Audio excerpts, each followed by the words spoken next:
Ya, Assalamualaikum warahmatullahi wabarakatuh. Ya, kami dari kelompok 6 akan mempresentasikan materi tentang pendidikan Islam Patani Thailand. Kami dari kelompok 6 yang beranggotakan, yang pertama ada Febi Majesta, yang kedua saya sendiri yaitu Nurul Khonia.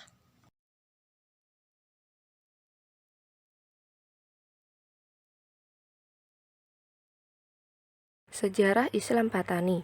Masuknya agama Islam ke selatan Thailand tidak bisa dilepaskan dengan masuknya Islam ke Asia Tenggara. Rentetan penyiaran Islam di Nusantara ini merupakan satu kesatuan dari mata rantai proses Islamisasi di Nusantara.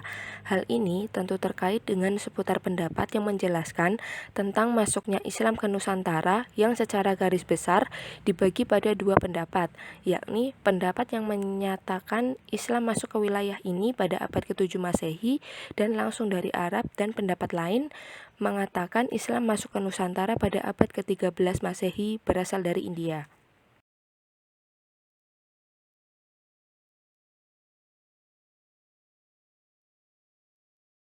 Sejarah pendidikan Islam Patani. Proses Islamisasi di Patani tidak bisa dilepaskan dari peranan pendidikan. Pada tahap awal, pendidikan Islam di kawasan Thailand Selatan dilaksanakan pendidikan Al-Quran. Selanjutnya muncullah pendidikan pondok. Kemudian, pada tahun 1933, Haji Sulong mendirikan sekolah modern pertama di Patani. Proyek pembangunan sekolah agama pertama di Patani mulai dibangun pada penghujung tahun 1933 dengan diberi nama Madrasah Al-Ma'rif Al-Watoniyah Fatoni.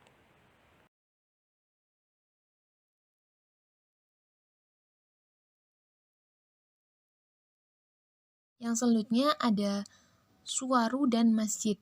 Keberadaan surau dan masjid di Patani bukan saja berfungsi sebagai tempat ibadah, melainkan berfungsi juga sebagai lembaga pendidikan Islam. Surau dan masjid sejak dari dulu telah memegang peranan penting dalam penyebaran agama Islam di Patani. Melalui lembaga tersebut, para ulama dapat menyampaikan ajaran agama Islam kepada masyarakat dalam bentuk pengajian agama secara rutin. Adapun pengajian yang diterapkan di masjid ini diantaranya belajar membaca Al-Quran, belajar kitab Jawi, belajar berjanji, belajar menjadi imam sholat, serta melaksanakan sholat jamaah. Yang terakhir ada pondok tradisional. Pondok adalah sebuah tempat pengajian yang menjalankan sistem pengajiannya yang tersendiri. Sistem talaki atau menadah kitab merupakan sistem utama yang diamalkan di pondok. Di sini tuan-tuan guru bukan hanya sebagai seorang tenaga pengajar, akan tetapi sebagai teladan bagi pelajar-pelajar, di samping sebagai penasihat dan pembimbing pelajar tersebut sepanjang masa. Sehingga pelajar tersebut mampu membaca kitab sendiri, serta mampu berdiri sendiri dan keluar sebagai seorang tuan guru untuk mengembangkan sistem pondok dan agama Islam. Pondok merupakan lembaga pendidikan tradisional yang tertua di Patani. Para sejarawan memperkirakan lembaga ini sudah ada seiring dengan penyebaran agama Islam di Patani. Yang selanjutnya ada lembaga dan metode pendidikan Patani. Yang pertama ada madrasah. Pertama kali madrasah yang dibangun di bumi Patani adalah Madrasah Al-Ma'arif Al-Watoniyah Al-Fatani pada tahun 1933. Walaupun aktif hanya 3 tahun, namun hal ini tentunya sudah merupakan pedoman bagi pertumbuhan madrasah lain sesudahnya.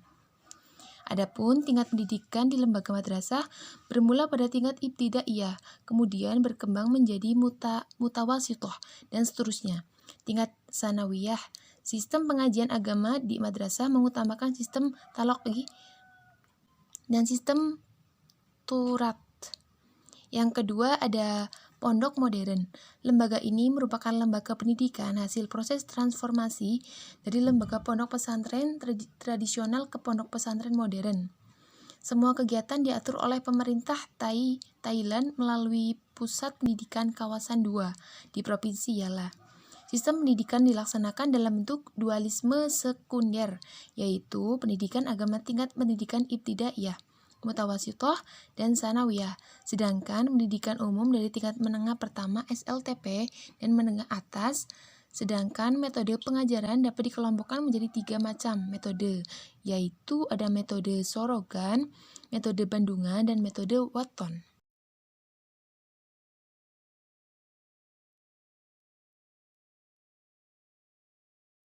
Kurikulum pendidikan Islam. Adapun kurikulum pendidikan yang dipakai dalam menyelenggarakan pendidikan di pondok terbagi menjadi 3 tingkat, yaitu kurikulum pendidikan Islam tingkat dasar atau tingkat ibtidaiyah. Yang kedua, kurikulum pendidikan Islam tingkat menengah pertama atau tingkat mutawasitoh. Yang ketiga, kurikulum pendidikan Islam tingkat menengah atas. Ya, sekian dan terima kasih presentasi dari kelompok 6. Apabila masih banyak kekurangan, kami mohon maaf. Sekian dan terima kasih. Wassalamualaikum warahmatullahi wabarakatuh.